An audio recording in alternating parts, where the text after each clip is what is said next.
네, 안녕하세요. 최동석입니다. 오늘은, 이제 좀 저도 그만했으면 좋겠는데, 문재인 왜 검찰개혁에 실패했는가? 다른 제목으로는 왜 검찰개혁을 포기했는가? 그런 거죠.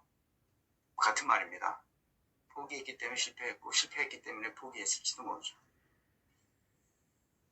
그래서 앞으로 몇 번을 더 문재인에 대해서 다루게 될지 모르겠습니다. 계속 이제 증거와 그 합리적 추론이 가능한 정도가 나오면 계속 인사조직론 차원에서 문재인이 안고 있는 문제, 이제 어떻게 국가를 이렇게 지옥으로 처박았는지 그것에 대해서 이게 문재인이 문제거든요. 그러니까 문재인과 문핵관들의 생각 없음, 그러니까 무사고, 그 무책임함, 이런 사고력의 결여, 이것이 오늘날과 같은 처참한 사회를 만들었다는 점을 여러분들에게 인사조직론 차원에서 이해시킬 수 있도록 설명해 보려고 합니다. 제가 왜 이런 생각을 했느냐, 이런 생각을 하게 된 것은 사실 경영학자로서, 경영 컨설턴트로서 기업에서도 이런 문제가 생기면 연구해야 되거든요. 원인이 어디에 있는지, 실패의 원인이 어디에 있는지. 그런데 이걸 연구 안 해요. 그냥 넘어가더라고. 이거는 아니다. 그래서 아무리 그 문서를 찾아보고 뭘 어떻게 해도 그게 안 나온단 말이에요. 이거 연구해야 되는데 왜 연구를 안 하지? 그러니까 이건 말이 안 되는 거예요. 이거 연구해야 됩니다. 그래서 이제 많은 사람들이 내가 이걸 방송했더니 이 시기에 뭐 갈라치기를 해내 막 이런 얘기를 하는 거예요. 아이고, 갈라치기 하는 게 아니고 문제가 있으면 즉시 그 문제의 원인이 어디에 있는지, 왜 이렇게 됐는지를 치고 그걸 고쳐야 돼요. 그걸 고치지 않고 여기까지 오는 바람에 계속 똑같은 잘못을 반복한단 말이죠. 아니, 이런 바보 같은 일이 어디 있어요, 이게. 말이 안 되는 겁니다, 이거는. 갈라치기, 뭘 갈라치기 합니까, 내가. 말 같은 소리를 해야지. 그런 말을 하는 사람은 아직도 뭐가 뭔지 모르는 사고력이 아주 결핍되어 있는 상태에 있다는 점을 말씀드리고 이제 제 강의를 시작하겠습니다. 이용근 선생님, 감사합니다. 이렇게 신경을 써주셔서 감사합니다. 제 문제의식은 이겁니다. 적어도 저는 그런 문제의식이 아주 컸어요. 보편적 상식을, 이거 해야죠. 제 문제의식이에요. 보편적 상식을 가진 사람들은 어떻게 대통령이라는 직무, 이 어마어마한 직무잖아요. 국가 원수이자 행정부 수반인 거예요. 헌법상 그렇습니다. 국가 원수이기 때문에 모든 그 국가의 중요한 문서들은 다 행정부 수반이 아닌 국가 원수의 결재를 받아야 돼요. 그러니까 다른 데서 추천되어 왔더라도 요식행위로서 국가 원수로서 그 행정문서에 사인을 짓는 거죠. 그 문서에 사인을 하는 겁니다. 예를 들어서 대법원장 또는 대법관 또는 헌법재판관 이런 사람들은 서로 다른 루트를 통해서 추천해 왔더라도 대통령은 자기가 임명하는 권한이 없지만 결재는 사인은 국가 원수로서 해야 되는 겁니다. 그러니까 국가 원수란 모자가 하나 있고 대통령은 우리나라의 대통령 중심제니까 또 한 가지는 행정부 수반으로서의 모자가 있는 거예요. 그래서 두 개의 모자를 동시에 쓰고 있어요. 그래서 대통령 중심제가 되는 건데, 그래서 이제 그렇게 하지 않으려면 이제 다른 방식의 권력 분립 체계를 만들어야 되겠죠. 그게 소위 말하는 내가 늘 얘기하는 독일식 의원 내각제 또는 스위스식 의원 내각제 이런 정도를 할 수 있겠죠. 왜냐하면 다른 나라에서 그렇게 하는데 정치적 안정감을 가지고 지금까지 발전해 왔기 때문에 그것이 가장 좋은 방식이다 이렇게 생각하죠. 그러나 잘못하면 일본식 내각제로 추락하기 때문에 일본식 내각제가 되면 아주 최악의 상황이 되는 거죠. 대통령제보다도 훨씬 더 못한 잘못된 길로 들어서게 되기 때문에 다시 이것을 끌어낼 수 없게 될 수 있습니다. 그건 큰일이죠. 그래서 대통령 중심제 하에서 민주화된 사회에서 어떻게 윤석열, 윤핵관 같은 사람들에게 정권이 넘어가는 민주화된 사회에서는 상상할 수 없는 일이 그러니까 아주 기괴한 사건이 발생한 거란 말이죠. 이걸 어떻게 이해해야 되냐. 어떤 사람들은 그 국민의 민도가 의식 수준이 낮아서 그렇게 됐다는 듯 이런 거는 그런 말로는 이 기괴한 사건을 설명할 수 없어요. 아니 우리가 민도가 낮다니 의식 수준이 낮다니 아니 우리가 얼마나 많은 그 혁명을 이렇게 4.19 혁명 4.19 혁명이잖아요. 그 다음에 뭡니까 그 5.18 항쟁 그 민주항쟁 그 다음에 60도 혁명이죠 사실은. 그 다음에 촛불혁명 이런 혁명들이 일어났단 말이죠. 그렇게 민주화된 나라에서 어떻게 윤석열과 윤핵관 애들이 국가를 운영하는 책임을 지는 이런 얼토당토한 일이 발생했냔 말이죠. 우리는 광주항쟁이 뭐라는 걸 알아요. 60항쟁도 뭐라는 걸 압니다. 촛불혁명도 알아요. 국민의 민도나 의식 수준이 낮다는 걸로 설명이 안 되는 겁니다. 이게 나한테는 커다란 문제의식이에요. 어떻게 민주화된 국가에서 이럴 수가 있냐.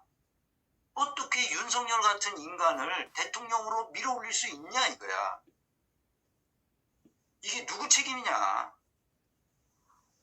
이거를 정확하게 명확하게 이해할 수 있는 수준으로 누구라도 이해할 수 있는 수준으로 정리하지 않는 한 이런 일은 앞으로도 계속 반복된다는 거예요. 근데 경영학은 사실 이런 걸 따지는 게 아니라 아주 마이크로한 학문이에요. 여러분 잘 알다시피 마이크로한 학문이라는 게 뭐예요? 한 기업체 내에서 일어나는 기업 조직의 생산성과 창의성을 발휘할 수 있도록 혁신을 일으켜서 영속하는 기업을 지향하도록 만든 게 경영학이란 말이에요. 그러니까 독일에는 19세기에 만들어진 100년, 100수십 년 된 기업들이 그 가족 기업이에요. 전통적으로. 그러니까 가족이 다 그 주식을 다 가지고 있어요. 가족 구성원들이 다 가지고 있지 그 일반 사원들에게도 안 주는 100% 가족 기업인 그런 기업들이 굉장히 많아요. 독일에는. 근데 그 기업들이 소위 말하는 그 독일 경제학자 그 헤르만 지몬이라고 그러는데 사이먼 영어로는 사이먼이죠.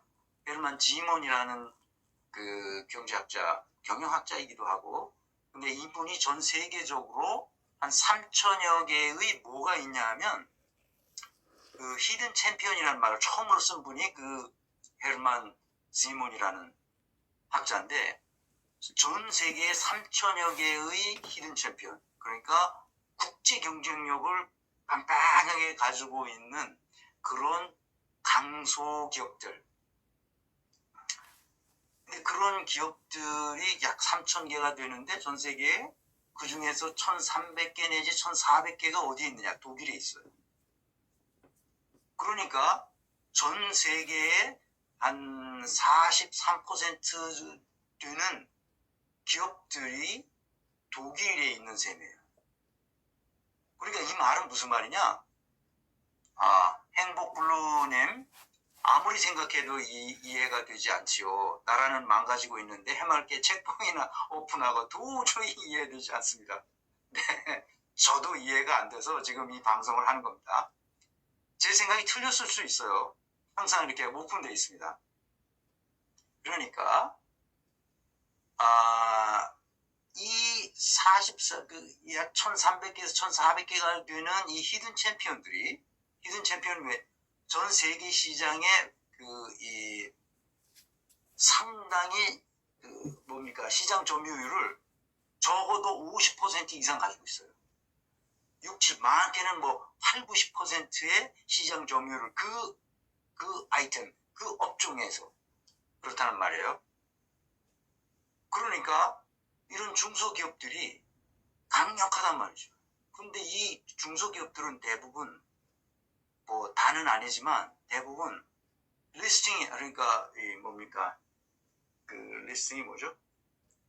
거래소에 상장이 안 된 겁니다. 그러니까 가족기업이에요. 완전히 주식을 다 가족 구성원들만 가지고 있어요. DJ 선생님 감사합니다. 감사합니다. 그리고 지난 시간에 이내경 선생님 이제 여러분들에게 소개하면서 그 호이트 한국을 세웠다 그러잖아요. 그 기업이 가족 기업이에요. 그러니까 상장이 안 돼 있다고, 저기 거래소에. 그런데 그 기업도 100년도 훨씬 넘은 거예요. 19세기에 세워진 회사거든. 그런데 세계 시장 점유율이 그렇게 높아. 그러니까 그런 게 바로 히든 챔피언이란 말이야. 그런 게. 그러니까 한 번 거래해서 잘 되면 끝까지 가는 사람들이야. 그럼 노동자들, 그럼 그게 지금까지 100년이 넘도록 살아남으려면 얼마나 그 혁신을 많이 했겠어. 이노베이션 했을 거 아니야. 그 이노베이션을 일으킨 사람들이 누구야? 가족 구성원들이 아니라 처음에는 가족 구성원들이 그렇게 했겠지. 그렇지만 나중에 그 가족 구성원들은 대개 이 경우 경영에 참여하지 않습니다. 다 전문 경영인들을 써요. 근데 전문 경영인들은 주식이 없습니다. 그러니까 거기에 있는 몇만 명씩 되는 종업원들이지, 말하자면 노동자들이 그 일을 한다는 거예요. 무슨 일을 해? 혁신을 한다는 거예요. 잘 이해하셔야 됩니다. 혁신은 누가 일으키느냐? 노동자들이 일으키는 거예요.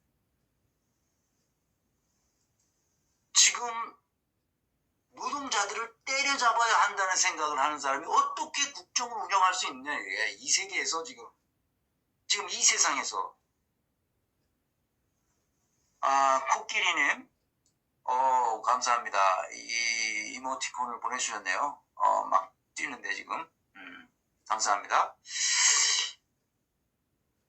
아니, 지금 이 세계가 어떻게 움직이는, 이 혁신은 노동자에서 나온 거예요.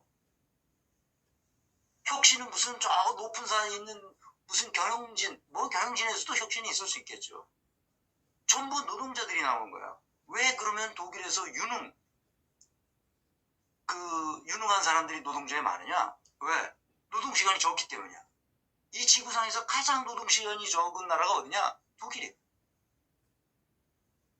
일주일에 35시간. 그럼 혁신은 어디서 일어나느냐?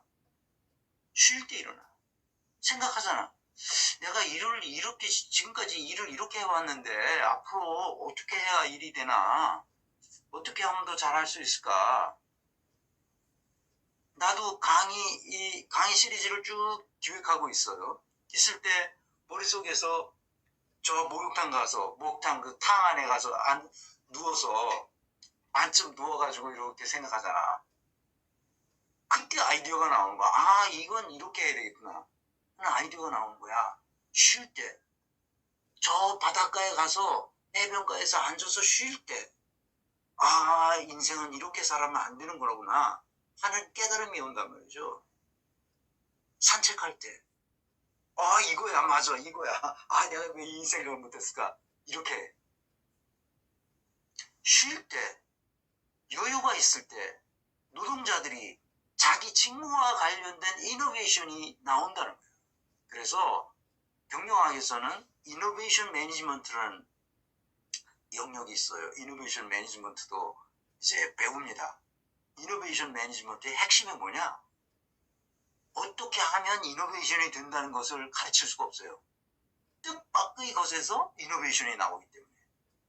그래서 어떻게 이노베이션이 나오느냐? 보면 몰라, 아무도. 그럼 이노베이션 매니지먼트를 어떻게 한다는 거야? 이노베이션 매니지먼트는 안 하는 게 이노베이션 매니지먼트. 다시 말하면 이노베이션이 되는 것을 방해하는 것을 치워주는 게 이노베이션 매니지먼트. 방해물들이 있어. 뭐 열심히 일하는 거야. 그 이노베이션이 안 나. 열심히 일하면 이노베이션이 안 나. 슬렁슬렁해.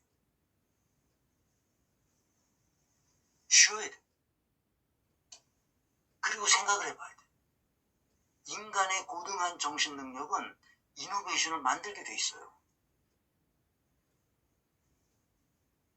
노동자들을 때려잡다니. 나는 이런 미치광이들이 없다고 생각하는 거야. 노동자들이 있기 때문에 혁신이 일어나는 거라도, 심지어 방사능 오염수를 마셔도 된다는 이 미치광이 같은 인간들이 국정을 담당하고 있단 말이야, 이게. 이거 어처구니 없는 일이 벌어진 것을 어떻게 설명할 거야, 이걸? 나는 그래서 내가 이 자료들을 조사하면서 느낀 것은 윤석열과 윤핵관, 문재인과 문핵관, 문재인 핵관들이 있잖아요. 얘네들이 서로 매우 유사한 점을 발견했어요. 같은 애들이로구나, 얘네들이. 그러니까 윤석열과 윤핵관이 정권을 잡을 수 있었겠구나 하는 생각이 떠오른 거예요. 같은 종류의 애들이니까. 얘네들 가만히 내가 오늘 그거를 얘기하려고 하는 거예요. 아, 얘네들은 같은 종류의 인간들이로구나 하는 거죠. 같은 부류에. 그거를 내 나름대로 여러분들한테 이해시키도록 설명을 해보려고 합니다. 우선 용어를 정해야 되겠어요. 난 우리나라에서 무슨 좋은 말 있잖아. 그럴듯한 말은 다 갖다 쓴다? 근데 그 용어의 의미도 모르고 막 갖다 쓰는 경우가 참 많아요. 혁신이라는 말과 개혁이라는 말은 사실 굉장히 다른 말입니다. 뒤에서도 얘기했지만 결여와 결핍은 다른 말이에요. 그 같은 부족함이다, 모자르름이라는 말로는 결핍과 결여가 같은 거지만 사용할 때는 전혀 다른 의미로 씁니다. 혁신과 개혁도 똑같아요. 혁신은 이노베이션이에요. 지금 금방 얘기했듯이 노동자들이 기술혁신, 기술이 통해서 혁신이 일어나잖아요. 그 경영혁신, 이런 게 다 뭐예요? 노동자들에게서 일어나고 또 경영자들도 가끔 혁신이 일어나기는 해요. 본질적으로 혁신이란 뭐냐면 어떤 것에 가치를 더 부과해서 또는 효율성을 더 부과해서 개선하거나 발명하는 행위를 혁신이라고 해요. 가치를 부과하는 거야. 어떤 것에 가치를 부과하거나 더 효율성을 높여주거나 그렇게 개선하거나 발명하는 것을 혁신이라, 이노베이션이에요.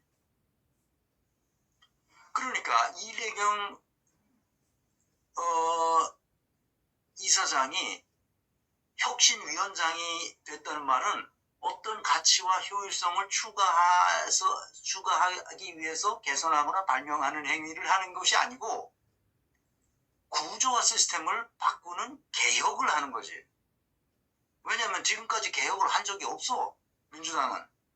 옛날서부터 내려오던 그 태고적 것을 그대로 받아들여서 지금 그대로 수박들이 뭐라고 떠들고 있는 거라고, 지금. 개혁은 뭐냐? 전혀 다른 거예요. 개혁은 공정성, 투명성, 개방성을 확보하기 위해서. 왜? 공정하지 않잖아, 지금. 아니, 대의원은 뭔데 왜 80표씩 가지고 있지? 대의원이 뭔데? 이 개명한 세상에 대의원은 뭐 하루에 80시간씩 일하나? 뭐야 이게? 이럴 때 우상호는 또 뭐라 그러냐? 그 대의원 제도라는 게 뭐 우리 다 역사적으로 보면 그래야만 되는 그 이 사정이 있었기 때문에 그렇게 해서 의미가 있는 것이다. 뭐 이런 개소리를 하는데 그때는 그렇게 했었죠. 이제는 시대가 완전히 바뀌었거든. 이젠 모바일로 다 할 수 있는데 왜 대의원 제도가 필요하냐고. 말이 안 되는 거지. 왜 한번 그 지역구에 그 터줏대감을 있으면 대의원들 잡아가지고 권리당원들 잡아가지고 자기 패거리를 만들어가지고 연년세세 4선, 5선, 6선 하고 자빠졌냔 말이야. 니들이 아무것도 안 하면서. 그러니까 공정하지 않은 거야. 투명하지도 않아. 개방성이 없어. 그러니까 이런 걸 확보하기 위해서 좀 더 정의로운 사회를 만들기 위해서, 정의로운 조직을 만들기 위해서는 개혁을 해야 되지. 구조와 시스템을 재설계하는 것. 그것이 개혁이에요. 그래서 뭐가 나옵니까? 우리 종교개혁 이렇게 하잖아. 16세기 초에 마틴 루터에 의해서 종교개혁이 시작됐잖아요. 그 종교혁명 이렇게 말해도 되지만 종교개혁에서 시작됐어요. 그 종교혁신 이렇게는 안 해요. 이렇게 말 안 해. 이노베이션이 일어난 게 아니거든. 왜? 이전에 이 중세 때까지 쭉 내려오던 전통은 뭐야? 피라미드 구조잖아. 그런데 종교개혁은 그 구조를 붕괴시키고 모든 사람은 신 앞에 평등하다. 그 성서의 말씀대로 다 모든 인간은 실존적으로 평등하다. 이거를 선포함으로써 이 피라미드 조직을 없애버린 거야. 피라미드 조직을 없애되니까 그게 바로 개혁이에요. 리포메이션 한 거지. 폼을 바꾼 거예요. 혁신이 일어난 게 아니라. 지금 중요한 것은 뭐예요? 개혁이죠. 우리는 개혁이 필요해요. 근데 혁명은 뭐냐 그러면 혁명은 개혁이든 혁신이든 다 통해요. 혁신이 급격히 광범위하게 영향을 미쳐서 혁신이 일어나는 경우는 그것을 disruptive innovation이나 disruptive 파괴적인 혁신이죠. 그 기존에 있던 것을 다 파괴하고 새로운 것으로 쫙 사회가 빨려 들어가는 것. 이것이 혁명이죠. 그래서 혁신도 혁명을 일으킬 수 있고 개혁도 혁명을 일으킬 수 있어요. 혁신이 혁명을 일으킨 대표적인 것이 뭡니까? 이 스마트폰이죠. 옛날에는 이렇게 뭐 피처폰으로 뭐 이렇게 전화만 하고 이렇게 들고 다니는 이런 것이 싹 없어지고 지금은 다 세계인들이 이 스마트폰으로 바뀌었어요. 대혁명이 일어난 거죠. 생활혁명이 일어난 겁니다. 이곳으로 모든 것을 할 수 있게 됐어요. 개혁도 혁명이 될 수 있습니다. 아주 빠르게 폭넓게 개혁이 일어나면 그것은 혁명이죠. 그래서 혁명적으로 개혁하지 않으면 우리는 미래가 보장되지 않습니다. 이 시대는 너무 빨리 가기 때문에 옛날의 10년이 오늘날은 1년 만에 끝납니다. 그래서 빨리 해야 돼. 그래서 개혁을 광범위하게 해서 혁명적인 개혁을 해야 돼요. 그래서 사회적으로, 정치적으로, 종교적으로 구조를 다 바꾸지 않으면 안 되는 거예요. 지난 5년 동안 문재인 정부까지 합치면 윤석열까지 합치면 지난 6년 동안 너무나 허송세월을 한 거예요. 촛불혁명이 일어났는데 그 혁명의 에너지를 받아서 개혁해서 혁명이 일어날 수 있도록 해야 되는데 우리 생활의 혁명이 일어나서 민주주의가 뿌리를 내리게 했어야 되는데 이건 거꾸로 간 거야. 내가 이게 속이 안 타겠습니까? 내가 민주주의 사회에서 살던 사람이잖아. 거기서 공부하고 걔네들하고 같이 얘기하고 맨날 걔네들하고 살았다고. 거기서 일하고 그래서 어떻게 일하는지도 알고 논문 쓰면서도 어떻게 쓰는지도 다 그 학문적으로 훈련받고 배우고 그래서 서로 어떻게 네트워킹 하는지도 알게 됐단 말이야. 아, 이게 민주주의로구나. 근데 한국에 와서는 그게 불가능해.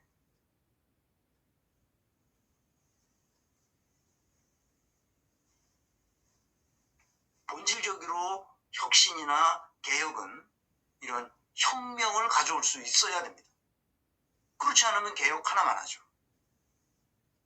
혁명적 변화를 가져올 수 있을 때 비로소 우리가 성공한 거예요. 촛불혁명이 아직도 진행 중입니다. 그래서.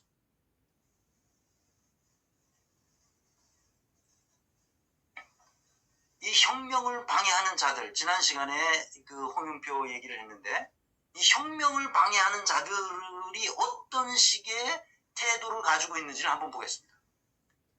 변영자 선생님, 노동자가 나라를 지탱하고 나라를 살리는데 참 답답하네요. 맞습니다. 어느 나라나 노동자를 귀하게 여길 때 그 나라가 부강해요.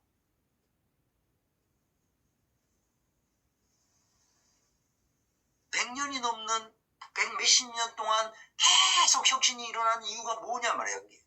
한두 사람이 혁신을 못해요.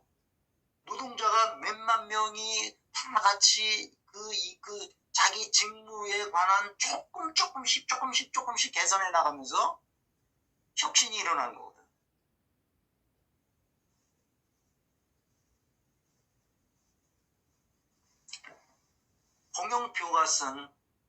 홍영표, 뭐 이상민, 김종민, 송갑석이, 뭐 김철민 이런 애들 다 똑같은 애들이란 말이에요. 너무 썩었어요 정신이. 근데 왜 그런지를 이 홍영표가 쓴 이 페이스북에 쓴 이걸 가지고 설명을 드릴게요. 첫째 단락을 보겠습니다. 이내경 이사장은 지나치게 편중되고 과격한 언행과 음모론 주장 등으로 논란이 되었던 인물로 혁신위원장에 부적절합니다. 오히려 혁신 동력을 떨어뜨리고 당내 또는 다른 리스크를 추가할 뿐입니다. 혁신하자는 이때 혁신위원장 때문에 또 다른 리스크를 추가하면 결단코 안 됩니다. 여기까지만 봅시다. 이 말에 어떤 말이 사실이죠? 이 문단에 어떤 것이 사실이 있냔 말이야. 지나치게 편중됐다고요? 뭐가? 어디로 편중됐다는 거예요 도대체가?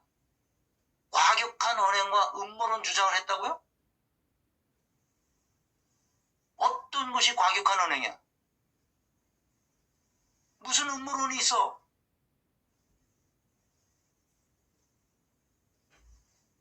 사실을 사실대로 발견하지 못하는 거예요 얘네들은. 오히려 혁신 동력을 떨어뜨린다는 거야. 뭐 때문에? 어떤 음모론이 있어서 사실이 아니잖아. 이 결론, 이 문장 하나하나를 뜯어보면요 전부 개구라입니다 이거예요. 이걸 뭐라고 그러냐? 자기 사익에 몰입돼서 사실 확인을 하지 않아 얘네들. 홍영표가 이게 사실인가? 나하고 토론할까 그러면?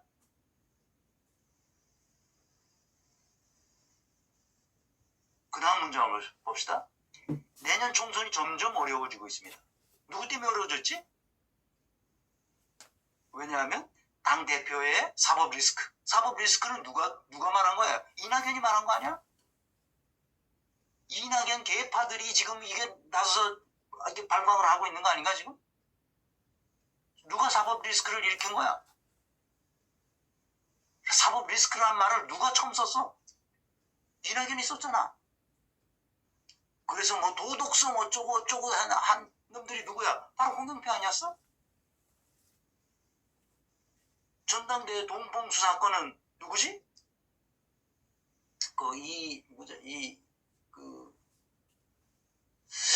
누구더라? 이정근이 일으킨 거잖아. 이정근이. 그럼 이정근 수사하면 돼. 송영기랑 무슨 관계가 있어? 거기다 무슨 어떻게 엮어보려고 아주 난리 법석을 떨고 있는데 쉽지 않을 거야 아마. 뭐 모해 위증을 시키거나 뭐 무슨 수를 쓰겠지 또. 사법 리스크는 이재명한테 있는 게 아니라 바로 검찰 개혁을 하지 않는 바로 이 수박들에게 있는 거야. 180석을 줬는데 이낙연이 안 했잖아. 이낙연이 대표적인 수박 아닌가? 너 홍영표 이낙연 따라다니는 놈 아니야? 코인 논란 지난번에 얘기했죠. 스위스에서는 아예 코인들을, 이 암호화폐들을 예금받고 대출해주고 커스터디 서비스도 할 수 있는 크립토 뱅크를 허락했다니까. 스위스는 아예 크립토 뱅크가 있어. 세금으로도 내. 팬덤 정치는 뭐야? 국민의 뜻에 따라 움직이지 않으니까 개딸들이 나타나가지고 해라, 할 수 있다 하면서 하는 게 뭐야? 너희들이 안 하니까 그런 거 아니야? 그러니까 이 지금 문장, 이 두 번째 패러그래프의 첫째 문장, 둘째 문장, 이 문장들이 모두 다 뭐야? 인과관계를 파악하지 못하는 문장들이야. 인과관계가 여기에 있어, 저기에 있어. 아무데도 없는 거 갖다 찍어다 붙이는 거예요 지금. 당대표의 사법 리스크는 검찰 개혁을 안 했기 때문에 나타난 거지. 이재명하고 아무 상관이 없어. 원인은 딴 데 있다고 다.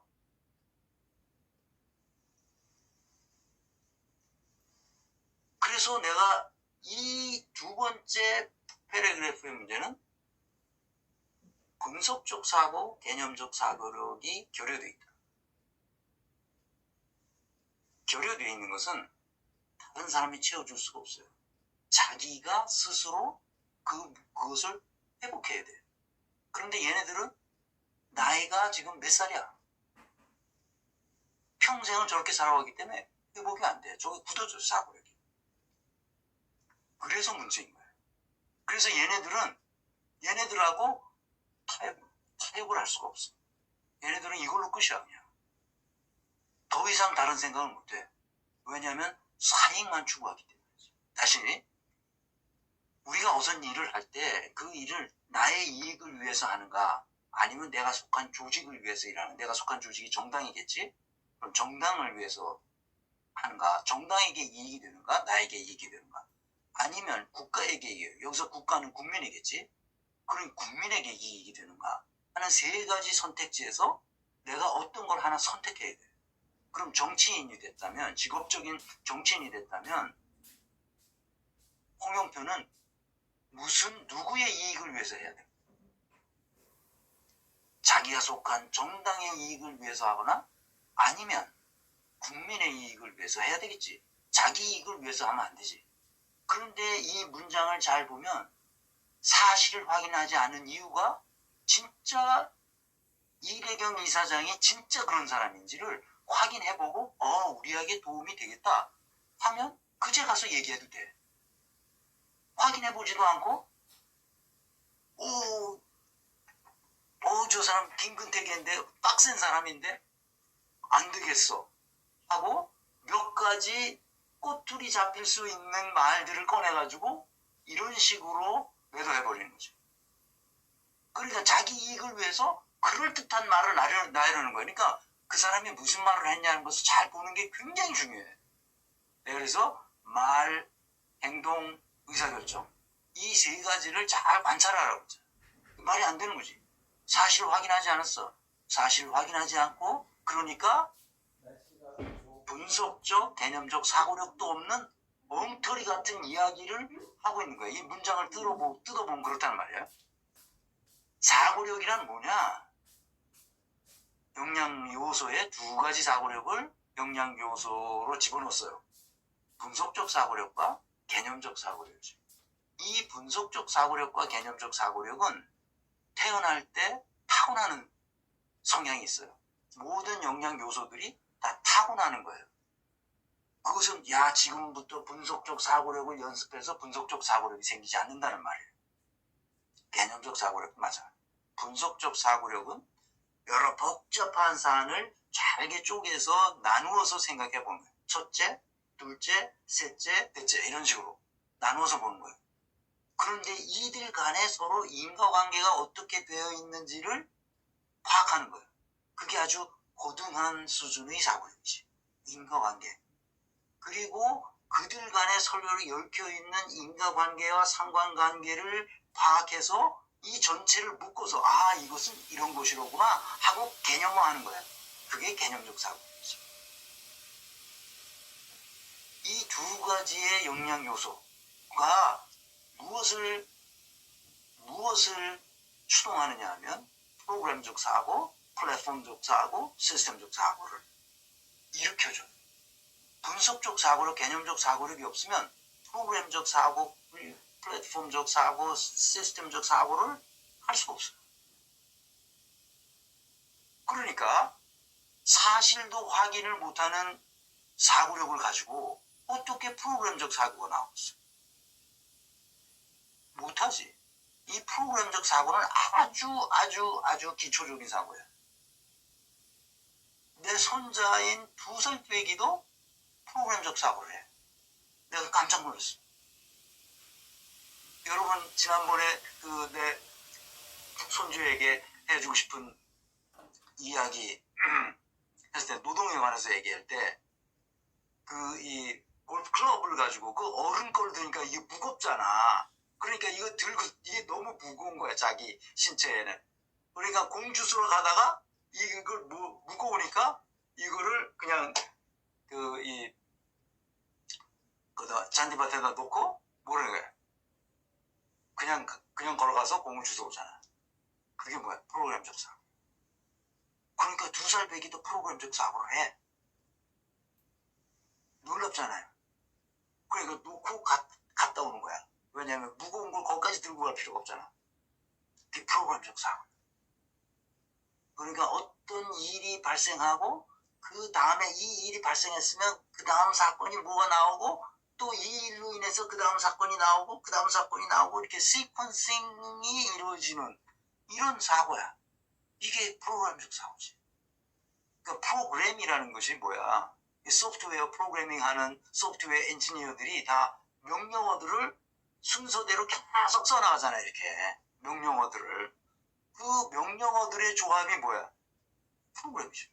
우리가 여기서 이렇게 제가 강의를 하고 여러 선생님들이 이런 걸 들을 수 있고 볼 수 있는 것은 프로그래머들이 프로그램을 짜주었기 때문에 그 시퀀스 프로그램을 명령어들을 쫙 짜줬기 때문에 그 명령어에 따라서 지금 모든 기계 장치들이 움직이잖아요 지금. 그래서 이게 되는 거란 말이야. 그 프로그램적 사고는 굉장히 중요한데 홍영표는 프로그램적 사고를 못해. 어떤 사건 다음에 뭐가 일어나고 일어날지. 그게 왜? 이런 사고력이 없는 사람들은 왜 그럴까? 이게 자기 사적 이익 때문에. 어떻게 하면 사적 이익을 내가 더 취할 수 있을까를 생각하기 때문에 그래요. 이 수박들이 그런 거지. 이 수박들은 기본적으로 사고력이 낮아요. 그러니까 능력이 안 되는 거야. 그러니까 수박으로 자기가 그냥 정상적으로 온전히 하면 자기는 이게 공천을 받을 가능성이 없거든. 능력이 안 돼, 딸려서. 그러니까 자기들 수박끼리 모여서 그저 어떻게든지 그걸 받아내려고 저 짓을 하고 있는 거야. 뻔히 눈에 보이잖아, 막. 내 눈에는 다 보여. 플랫폼적 사고, 시스템적 사고는 지난번에 설명을 다 했으니까 여기서 프로그램적 사고만 설명을 드리는데 프로그램적 사고조차 못하는 애들이 바로 홍영표 같은 애들이라 그 말이야. 이런 사고력을 다 종합해서 한마디로 말하면 더 고차원적인 사고력이 조직론적 사고예요. 이것을 전략론에서는 전략적 사고라고 해요. 같은 말입니다. 그래서 조직론적 사고의 핵심은 그 시대적 상황을 보고 역사적 배경을 같이 보는 거. 지금 우리가 이렇게 지금 사건이 발생했을 때 이것은 역사적 배경이 뭐고 역사적 맥락을 보는 거죠. 그 다음에 지금 이 시대의 상황이 뭔데 우리는 어떻게 조직을 세팅해야 되고 조직을 설계해야 되는지 구조와 시스템과 프로세스를 어떻게 설계해야 되는지를 감안하는 사고, 이것이 조직론적 사고인데 이것이 가장 인간 정신의 가장 고등한 사고력이란 말이죠. 전략적 사고라고도 하고 인사조직론에서 조직론적 사고라고 해요. 그래서 이 세 가지 사고력이 한데 뭉쳐서 그 사람의 능력, 실력, 용기 이런 것들을 만들어내는 거예요. 이걸 보는 거예요. 그러니까 얘네들이 페북에다 뭐라고 썼으면 그 쓴 거를 내가 잘 들어보면 아, 이 사람은 어떤 사고력을 발휘해서 어떤 식으로 지금 앞으로 하려고 하는구나 하는 걸 알 수 있죠. 홍영표가 쓴 거를 보면 어린애도 할 수 있는 거를 못하고 있는 거지. 왜? 자기 이기심 때문에. 자기 이익을 위해서 조직을 배반하고 국가를 배반하고 다시 말하면 국민을 배반하고 자기 조직에 있는 동료들을 배반하는 이 어처구니 없는 일이 벌어지고 있는 거예요. 그래서 내가 내 책에 분석적 사고력과 개념적 사고력을 설명하고 있어요. 이것이 아주 중요하다. 그래서 분석적 사고력과 개념적 사고력 덧붙여서 영재성을 해서 사실을 확인하는 거예요. 거기서부터 출발해요. 사실을 확인하지 않고 쥐떠드는 것은 다 거짓말이에요. 홍영표를 다시 봅시다. 자, 그래서 첫째 패러그래프는 뭐냐 이게. 역사의식도 시대정신도 결여되어 있는 헛소리에 불과한 거죠. 그러니까 이런 사람이 원내대표를 예전에 했잖아. 그래서 어떻게 했어? 특검을 합의해줬어. 그래서 어떻게 됐어요? 특검을 합의해줬어. 그래서 어떻게 됐어? 김경수가 거기에 걸려들은 거예요. 그래서 누가 걸려들었어? 노회찬이. 그래서 사망.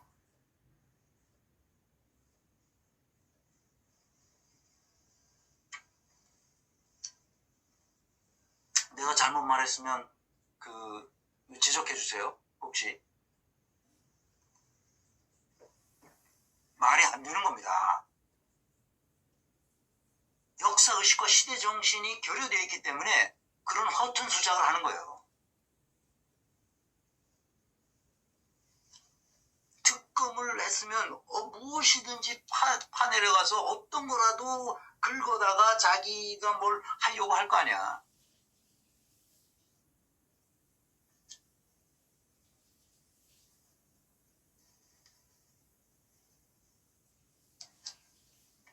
두 번째 패러그래프에 나온 것은 분석적 사고력의 결여. 다시 말하면 인과관계조차 파악하지 못하는 거예요. 무엇이 원인이고 무엇이 결과인지를 파악하지 못한단 말이죠. 어떤 요소가 어떤 상관관계에 있는지 상관관계조차 파악하지 못하는 거예요. 인과관계도 상관관계도 파악하지 못하는 이런 머저리 같은 인간들이 홍영표뿐만 아니라 다 있는 거예요. 누구야 이게? 홍영표, 이상민, 김종민, 송갑석, 김철민 이런 사람이죠. 너무 안타깝지 않아요? 내가 가급적 내가 댓글을 다 보려고 해요. 왜냐하면 여러분들이 무슨 생각을 하나 댓글을 다 읽어봐요. 가급적 못 볼 때도 있어요. 요새 눈도 아프고 이게 파워포인트 만들다가 눈이 아파가지고 눈도 신통찮아. 그래서 가급적이면 그래도 다 보려고 노력을 합니다. 근데 이런 사람이 있어. 개혁이 그렇게 쉬웠으면 애저녁에 친일파들 다 청산했겠죠. 현실을 직시해야 함. 내 목숨은 소중하고 정치인들의 목숨은 헐값임?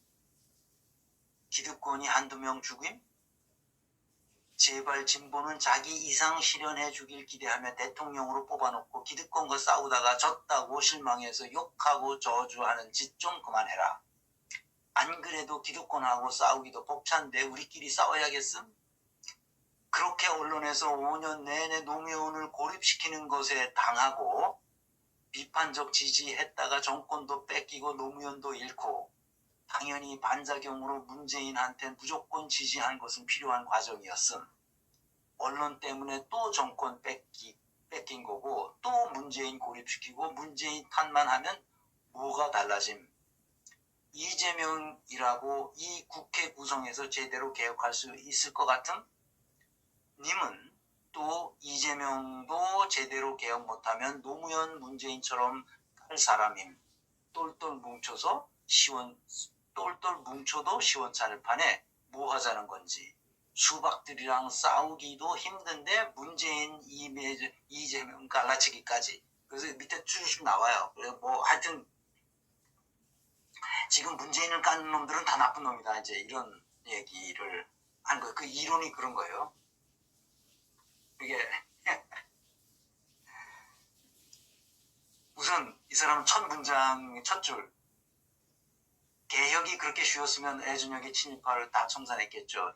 현실을 직시해야. 이 사람 공직의 엄중함을 모르는 거예요. 공직에 어마어마한 특권을 부여하고 거기에다가 힘을 실어주는 이유는 개혁하라고 하는 거예요. 근데 친일파를 개혁 못한 것은 바로 이승만 때문이지. 국힘당은 이승만을 국부라고 추앙하잖아. 왜? 친일파거든. 국힘당 애들은 다 친일 독재 세력이고 독재자를 추앙하잖아. 박정희 추앙하고 전두환 추앙하고 또 누구 추앙합니까? 이승만 추앙하고 그러는 거예요. 국힘당 애들은 그런 거지. 친일파 추앙하고 그러는 거지.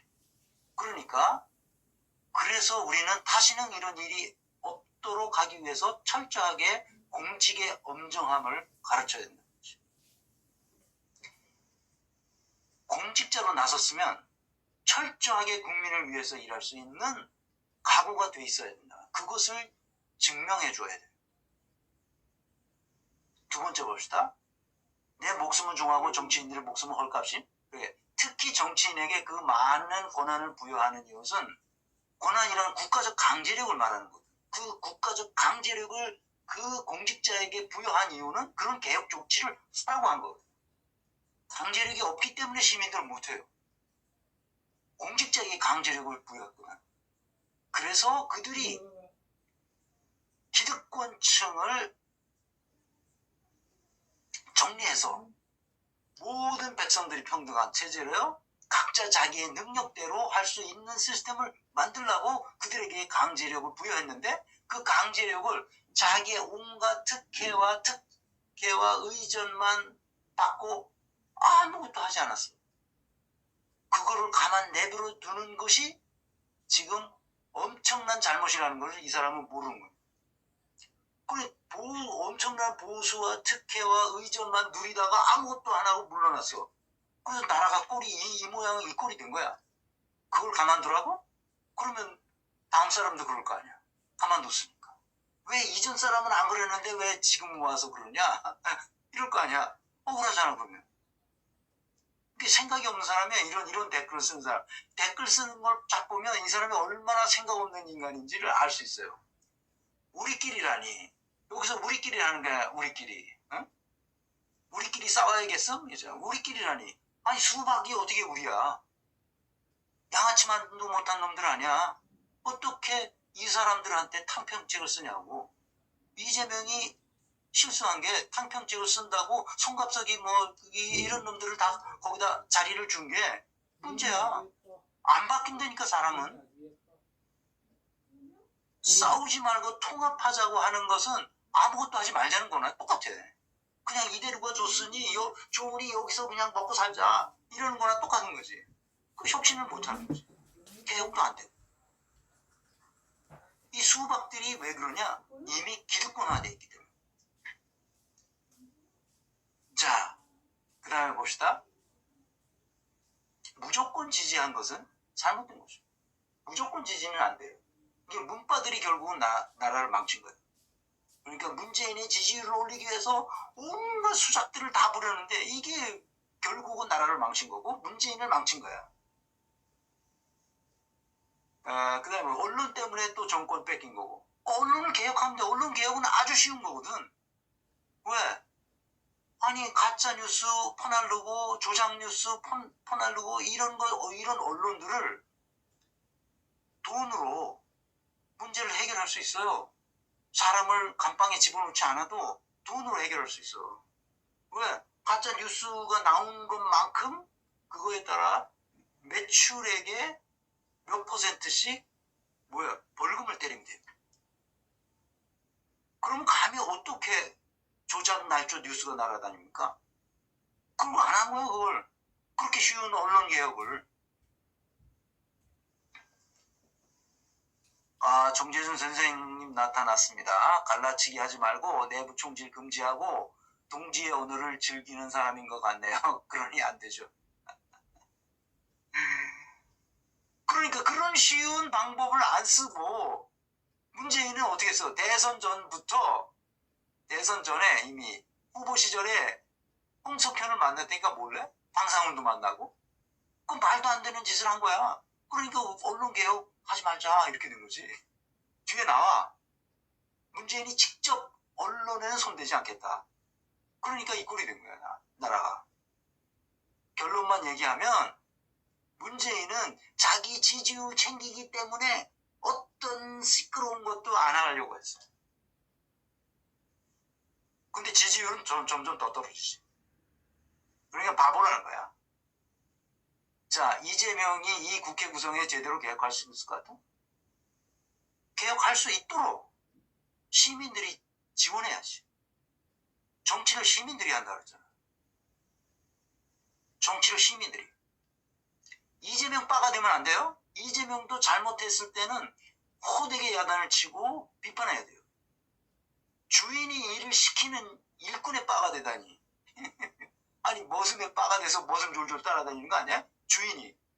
말이 안 되는 거지. 이재명은 일꾼에 불과한 사람이에요. 문재인도 일꾼이에요. 그러니까 일을 잘못했으면 호되게 야단을 쳐서 다음부터 그런 짓을 못하도록 하고 지금이라도 나와서 사과하는 게 맞아요. 나라를 이 꼴로 만들어 온 것에 대해서 책임이 문재인에게 있단 말이죠.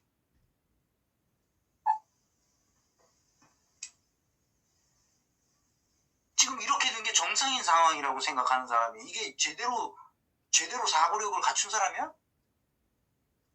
이런 댓글을 쓰면 저는 읽어보는데 시간이 걸리기 때문에 이런 댓글은 여러분 그냥 괜한 그 사회적 낭비입니다. 이런 건 다 지워버립니다. 이런 거는 내가 이거 말이 된다 하고 생각할 수준으로 댓글을 안 쓰면 이런 모조리 같은 댓글은 지워버립니다. 내 방에 와서 뭐라고 얘기할 가치가 없는 사람들이에요. 이런 그 모조리 같은 댓글은. 그래서 문재인은 포장 기술에 능할 뿐 개혁에는 관심이 전혀 없었던 사람으로 보여요.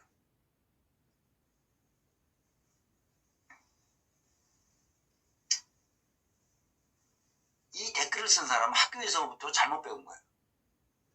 이 세상에 대해서 어떻게 해석해야 되는지, 어떻게 이해해야 되는지를 모른 채 공직과 공직이 아닌 이런 기업에서 일하는 것과 엄청난 차이가 있다는 걸. 기업에서 일하는 사람은 강제력이 없어요. 그렇지만 공직에 있는 사람들은 국가가 부여한 폭력이라고 해석하는 사람들인데 나는 너무 심하고 강제력, 국가가 부여한 강제력이 있고 그걸 통해서 하라고 준 거기 때문에 그걸 못했어? 그러면 비판을 받아 마땅합니다. 그리고 그 사과를 받아내야 되는 겁니다. 그래서 문재인은 지금까지 한 행동을 보면 그 화장술, 성형술, 성형수술, 거짓말, 논문 표절, 분식회계 이런 것들이 우리 사회에 난무하게 만들어준 바로 그 말, 있어빌리티. 이게 다 있어빌리티 때문에 하는 거예요. 있어 보이게끔 만드는 거죠. 다 화장하고 성형수술하고 거짓말하고 논문을 표절해서 박사학위를 받고 기업들이 분식회계를 하는 거 이게 다 뭐 때문에 그러니까 있어 보이게 만들기 위해서. 명품 가방을 둘러매고 뭐 오만 보석 이게 다 뭡니까? 있어 보이게 하려고. 그 있어빌리티야. 그래서 내가 있어빌리티라는 말을 언젠가 산책하다가 팟캐스트인가 뭐를 들었는데 내가 그걸 다시는 못 찾았어요.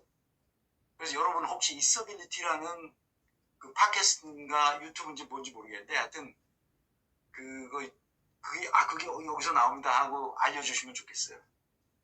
이건 내가 창작물이 아니고 있어빌리티라는 그 누군가 그 방송할 때 내가 그걸 들었는데 어딘지 못 찾겠어요. 내가 찾으려고 했는데. 그래서 맞아. 있어빌리티 바로 문재인이 있어빌리티다.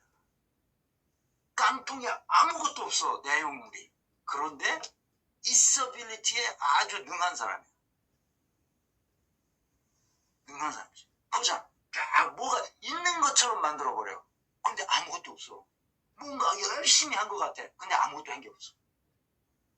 그 이낙연도 똑같아. 엄청 열심히 해. 그리고 왜 법을 똑바로 안 했느냐, 왜 개혁을 안 했느냐, 법률안 400 몇십 개를 내가 당대표 때 통과시켰다고 엄청 열심히 일한 것처럼 막 포장을 해. 거기에 다 녹은 거야. 문재인도 똑같은 사람이야. 그걸 뭐라고 그러냐? 그냥 있어빌리티라고 합시다. 있어블 한 거지. 있는 것 같아. 근데 아무것도 없어. 이게 다 뭐냐? 학교에서 잘못 봤기 때문에.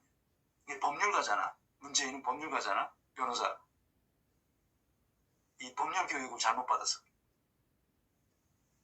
법률가 중에도 훌륭한 분 있잖아. 그런데 문재인은 법률가로서도 훌륭한 법률가가 아니야. 훌륭한 법률가는 역사의식과 시대정신에 의해서 어떻게 조직을 바꿔야 되는지를 자연스럽게 알아요. 이재명과 완전히 구별되는 거예요. 그게 지점이. 이재명은 역사의식이 있어. 시대정신이 이 시대에 뭘 해야 된다는 이 프라이어리티를 정하는 능력이 있어. 게임이 안 되는 거지. 빈 깡통에다가 포장지만 이렇게 둘렀어요. 그러니까 엔론 같은 거예요. 엔론이 파산하는 게 엔론이 그 있어빌리티야. 그 있어빌리티. 미카 키무라님, 권력은 누리는 자리가 아닙니다. 권력을 부여한 자들을 섬기는 자리입니다. 맞습니다. 강제력을 부여한 이유는 그걸 가지고 국민을 찬성하게 하기 위해서 그 강제력을 쓰라는 거야. 근데 그 강제력을 가지고 온갖 특권만 누리다가 싹 빠져나가서 딴짓해. 엄청 뭔가를 한 것 같아. 근데 한 거 보면 아무것도 한 게 없어. 인사조직에서 가장 중요한 게 뭐라고? 사회적 성취가 있었느냐? 사회적 성과가 있었느냐? 뭘 했냐? 결과가 뭐냐? 엔론이 왜 파산했어요? 미국에서. 그 있어빌리티 때문에 다 분식회계 한 거지. 이제. 어마어마한 분식회계가 이러지. 삼성 바이오로직스, 삼바, 이재용이 뭐 했어 그게? 다 분식회계잖아. 그거 다 있어빌리티야. 주가 조작 왜? 그 돈 거기서 갈취해가지고 지가 부자인 척 하려고 그러는 거야. 다 있어빌리티 때문에 나오는 거야. 다. 박사학위는 왜 받았어? 걔가. 논문 표절해가지고. 다 있어빌리티 때문에 그런 거야.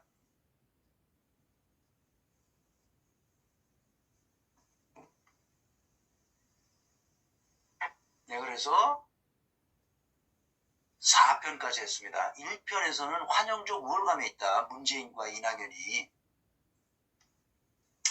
제2편에서는 119강에서는 아무도 흔들 수 없는 나라를 만들겠다고 약속을 딱 했어요. 그러는데 뭐였어요? 행정공무원 한 명이 나타나서 갑자기 마구 흔들면서 나라를 엉망진창으로 만들어버렸어요. 아무도 흔들 수 없는 나라가 아니라 아무나 흔들 수 있는 나라를 만들어버렸잖아요. 뭐야? 아무도 흔들 수 없는 나라 얼마나 멋있어. 이 인서빌리티야 이게 다.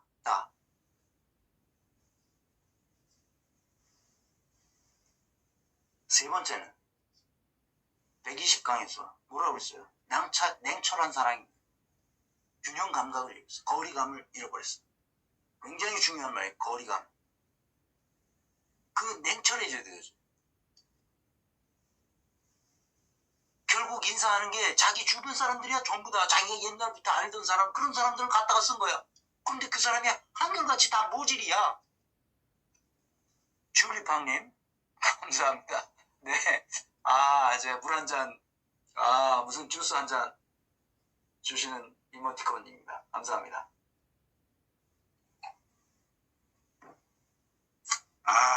정말 어마어마하죠. 문재인 121강에서 제4편 이 시리즈로는 문재인과 이낙연 이 시리즈로는 마지막.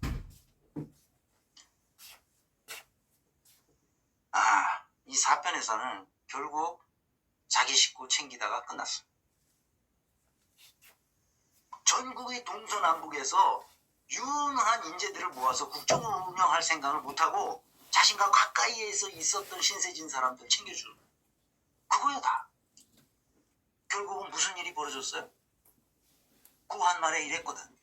그래서 나라를 완전히 일본에 그냥 넘겨주다시피 했어.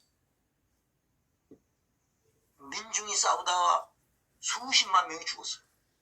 민중이 싸우다 이래서는 안 된다. 민중이 싸우다가 이 신식총에 맞아서 다 죽었어요. 우리는 무기가 제대로 갖추지도 못한 채 농민들이 일어나서 너무나 눈물 나지 않습니까? 아무것도 안 했어요. 아무것도.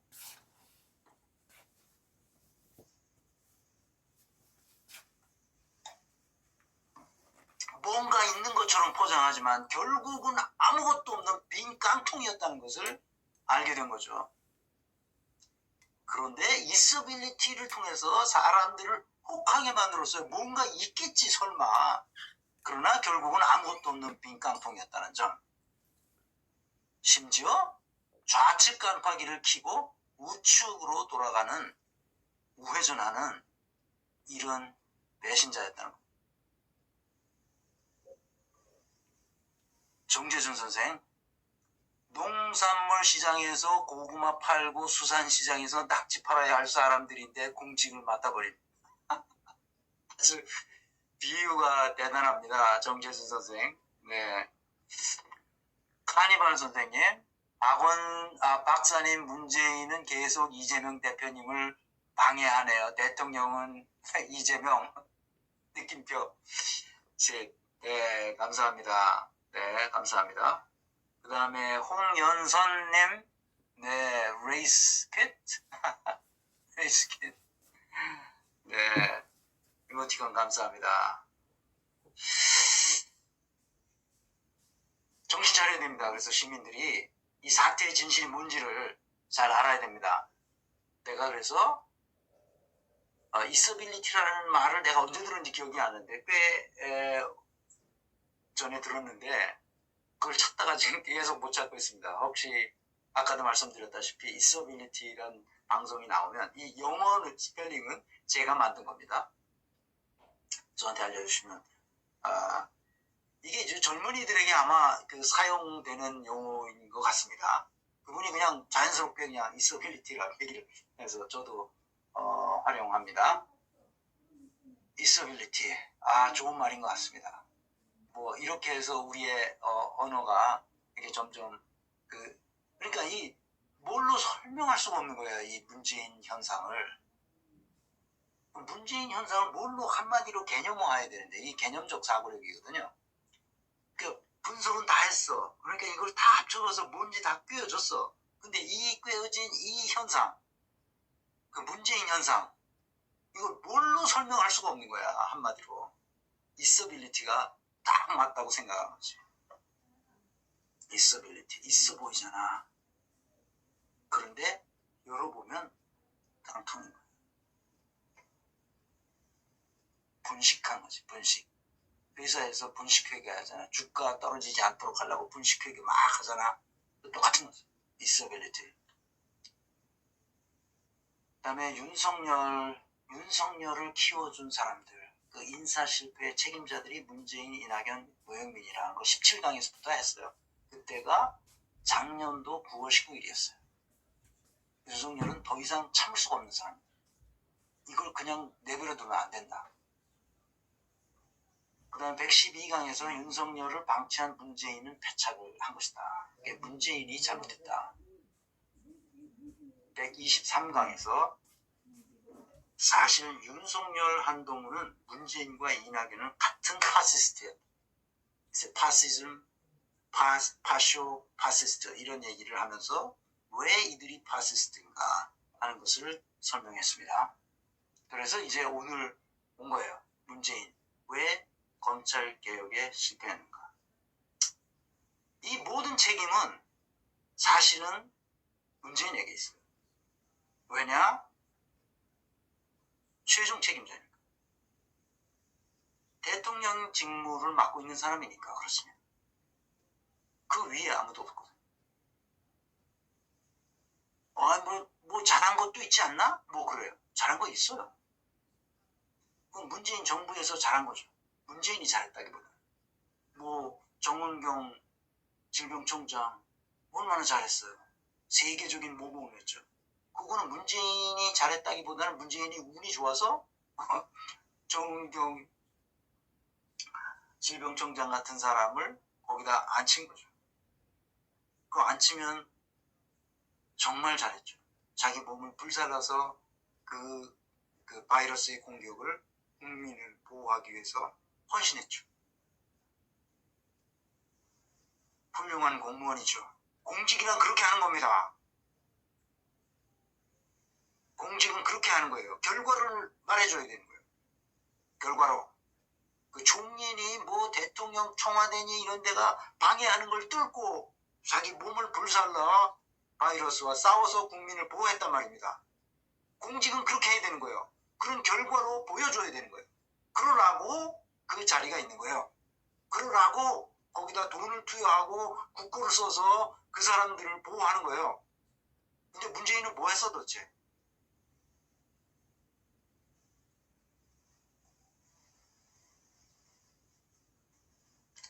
문재인은 촛불혁명이라는 시민들이 만들어낸 이 시대적 명령을 안고 대통령 직무를 맡은 사람 아니야? 혁명의 과업을 단 하나도 성공시키지 못했단 말이야.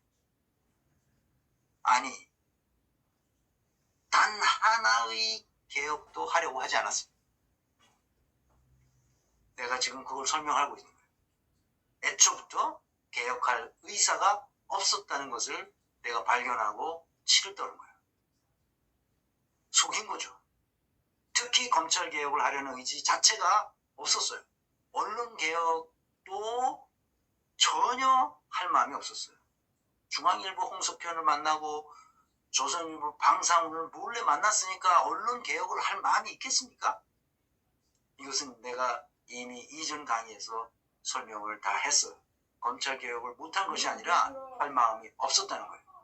검찰개혁, 사법개혁, 언론개혁, 교육개혁, 노동개혁, 재벌개혁과 같은 개혁과제를 안고 대통령 자리에 올랐지만 그런데 그 중에 가장 쉬웠던 검찰개혁마저 하는 척하다가 결국은 아무것도 하지 않았어요. 이 얘기는 정말 내가 앞으로도 계속 하게 될지 어떨지 모르겠습니다. 기운 빠지면 저도 여기서 끝낼 수도 있는데, 자, 다음으로 넘어가 보겠습니다. disability 때문에 그렇습니다. 문제죠. 문재인의 지지율 추이를 보겠습니다. 한국갤럽, 다른 여론조사 기관들도 다 비슷비슷한데 좀 차이가 있지만 그냥 우리가 잘 아는 그래도 가장 믿을만하다고 생각하는 갤럽을 보면 84%의 지지율에서 45% 이것이 41%까지 떨어진 그런 여론조사도 있고 기관마다 조금 다른데 한국갤럽은 84에서 45.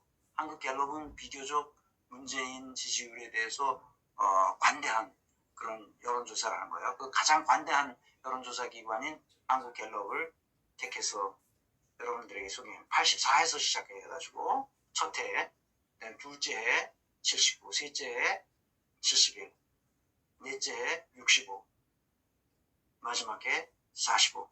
평균입니다. 평균 그렇다는 거예요.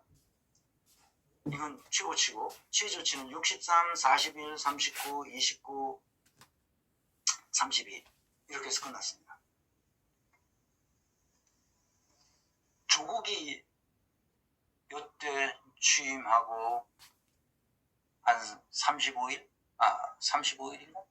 아니 그 정도 하고 물러납니다. 조국이 많은 문제를 안고 그래서 민주당의 치명적인 이 내로남불 이런 것 때문에 했다고 많은 사람들이 그러는데 그건 생 거짓말입니다.